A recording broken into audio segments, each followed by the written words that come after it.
కేటాయించారో వారికి ఇవ్వవలసిందిగా లేకపోతే ఆయన అక్కడ పరిస్థితులు చక్కదిద్దిన విధానంగానే దేశమంతా చూసింది, ప్రపంచం అంతా చూసింది అధ్యక్ష.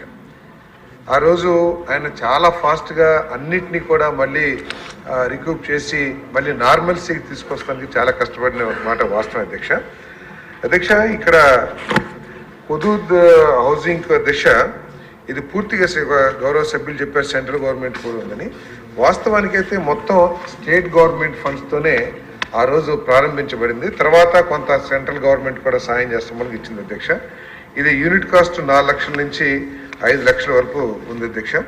దాంట్లో గవర్నమెంట్ ఆఫ్ ఏపీ ఆనాటి చంద్రబాబు నాయుడు గారి ప్రభుత్వమే 2.5 లక్షల నుంచి 3.5 లక్షల వరకు ఒక్కొక్క ఇంటికి ఇచ్చింది అధ్యక్ష. అధ్యక్ష, దురదృష్టం ఏంటంటే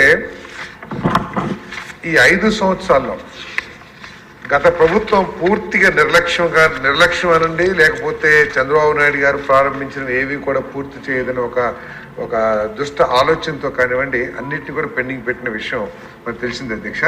వాస్తవానికి ఏంటంటే అధ్యక్ష, ఈ మిగిలిపోయిన ఏదైతే 608 ఇళ్ళు ఉన్నాయో అవన్నీ కూడా ఏంటంటే మనం ఫస్ట్లో ఇది ఒక స్పెషల్ టెక్నాలజీతో ప్రీఫ్యాబ్ టెక్నాలజీతో టేకప్ చేసిన హౌసెస్ అధ్యక్ష. ఎందుకంటే తుఫాన్ కాబట్టి వెంటనే ఎవరైతే ఇల్లు కోల్పోయారో భవిష్యత్తులో అటువంటి సమస్య వాళ్ళకి ఎదురు కాకూడదనే లక్ష్యంతో ఇస్తున్నాయి కాబట్టి ప్రీఫ్యాబ్ టెక్నాలజీతో పందే ఇన్ఫ్రాకాన్ ప్రైవేట్ లిమిటెడ్ అని షోలాపూర్ కంపెనీకి ఇచ్చారు అధ్యక్ష. వాళ్ళు సరైన సమయంలో పూర్తి చేయకపోవడం మూలంగా 2018లో ఆ టెండర్ని వారికి కాంట్రాక్ట్ క్యాన్సిల్ చేసి మళ్ళీ టెండర్ పిలిచి సుధాకర్ ఇన్ఫ్రాటెక్ అని చెప్పేసి వాళ్ళకి టెండర్ ఇవ్వటం జరిగింది అధ్యక్ష. వాళ్ళు కూడా కనీసం దాన్ని పూర్తి చేయకోకుండా, ఎందుకంటే 2015-16 ఎస్ఎస్ఆర్తో ఇవ్వటం మూలంగా కానివ్వండి ఏదైనా కారణం పూర్తి చేయలేదు, లేదా తర్వాత వచ్చిన గవర్నమెంట్ దాని మీద ఇంట్రెస్ట్ చూపించకపోవటం కానీ ఏం చేయలేదు అధ్యక్ష. 2018లో పిలిచిన టెండర్ని 2013 వరకు ఆ ప్రభుత్వం కళ్ళు మూసుకుందో, లేకపోతే ఉద్దేశపూర్వకంగా ఇవ్వద్దనుకుందో, లేకపోతే ఇంకేదన్నా ఆలోచన చేసిందేమో తెలియదు కానీ అసలు ఏమీ పట్టించుకోలేదు అధ్యక్ష. మళ్ళీ 2013లో కళ్ళు తెరిచి ఆ సుధాకర్ ఇన్ఫ్రాటెక్ ఏదైతే ఉందో వాళ్ళకి టెండర్ క్యాన్సిల్ చేశారు అధ్యక్ష. క్యాన్సిల్ చేసి మళ్ళీ టెండర్ పిలిచారు కానీ ఆనాటి ప్రభుత్వం మీద కాంట్రాక్టర్లకు ఉన్న నమ్మకం ఏంటో, లేకపోతే అటువంటి పరిస్థితులు ఏంటో అందరికీ తెలిసిందే, ఎవరూ రాలేదు అధ్యక్ష. కానీ ఇప్పుడు మాత్రం మేము తప్పుకోకుండా వాటిని ఏ విధంగా పూర్తి చేయాలని ఆలోచన చేసి ఈ 185 ఇళ్ళు ఏదైతే ఉన్నాయో వాటిని వెంటనే హ్యాండ్ ఓవర్ చేస్తానికి చర్యలు తీసుకుంటాం అధ్యక్ష. తర్వాత ఈ బెనిఫిషరీస్ లిస్ట్ ఏదైతే ఉందో దీంట్లో అవకతవకలు జరిగినా, రాజకీయ నాయకులు జోక్యం ఉన్నా తప్పకుండా ఎంక్వైరీ చేసి ఇప్పుడే మన గౌరవ శాసనసభ్యులు రామకృష్ణ గారు కూడా ఇచ్చారు సార్. ఆ లెటర్ మీద కూడా ఎంక్వైరీ చేపిస్తాము. ఎంక్వైరీ చేసి బెనిఫిషియరీ లిస్ట్ని అందరికీ ఆమోదయోగ్యంగా, ఎందుకంటే ఆమోదయోగ్యం అంటే ఇప్పుడు ఏదో కాదు, ఈ లిస్టు ఎప్పుడో తయారు చేసి ఉంటారు అధ్యక్ష. ఎందుకంటే హుదూద్ తుఫాన్ అవ్వగానే బెనిఫిషియరీ లిస్టు తయారు చేస్తారు, తమకు కూడా తెలుసు.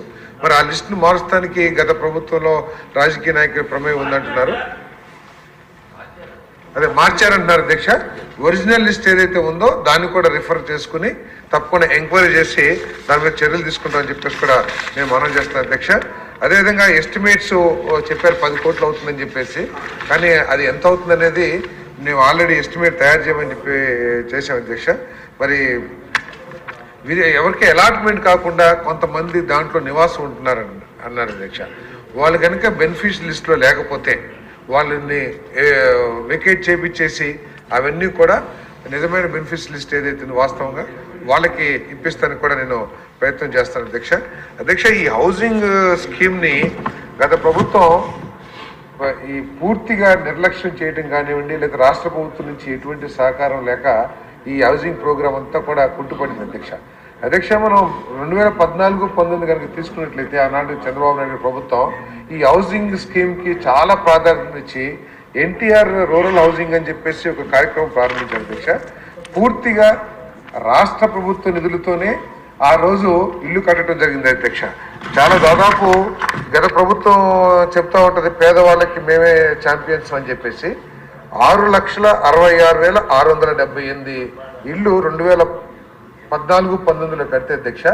ఈ 2019-24లో 6,80,000 కట్టారు అధ్యక్ష. కానీ ఎన్టీఆర్ రూరల్ హౌసింగ్ ఏదైతే కట్టారో 4,56,929 పూర్తిగా గవర్నమెంట్ ఆఫ్ ఏపీ నిధులతో కట్టారు అధ్యక్ష. ఆ రోజు 2 లక్షలు 2.5 లక్షలు యూనిట్ కాస్ట్ ఉంటే ఈ గత ప్రభుత్వం దాన్ని 1,80,000కి తగ్గించి రాష్ట్ర ప్రభుత్వం ఇన్వాల్వ్మెంట్ కూడా పూర్తిగా తగ్గించేసింది అధ్యక్ష. ఉదాహరణకి యూనిట్ కాస్ట్ ఎన్టీఆర్ హౌసింగ్ లో 1,50,000 అంటే పూర్తిగా 1,60,000 రూపాయలు మన రాష్ట్ర ప్రభుత్వం భరించి ఎస్సీస్కి 50,000, ఎస్టీస్కి 75,000, స్పెషల్ ట్రైబల్ గ్రూప్స్కి 1,00,000 రూపాయలు ప్రభుత్వం నుంచి అదనంగా ఇచ్చారు.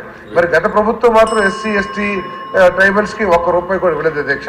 కాబట్టి హుదూద్లో ఏదైతే జరిగిందో బెనిఫిషియల్ లిస్ట్ మొత్తం మళ్ళీ ఎంక్వైరీ చేసి దాంట్లో అవకతవకలు జరిగితే అధికారుల మీద కానివ్వండి, లేకపోతే ఆ బెనిఫిషరీస్ రాజకీయ నాయకుల మీద కానివ్వండి, తప్పకుండా చర్యలు తీసుకుంటానికి మేము ప్రయత్నం చేస్తాం అధ్యక్ష.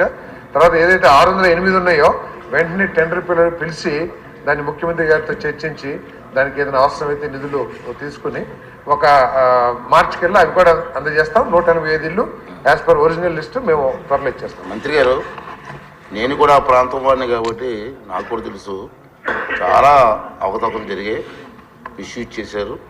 ఈ విషయంలో చాలా సీరియస్గా మీరు ఎంక్వైరీ చేయాలి. చాలా హుదూద్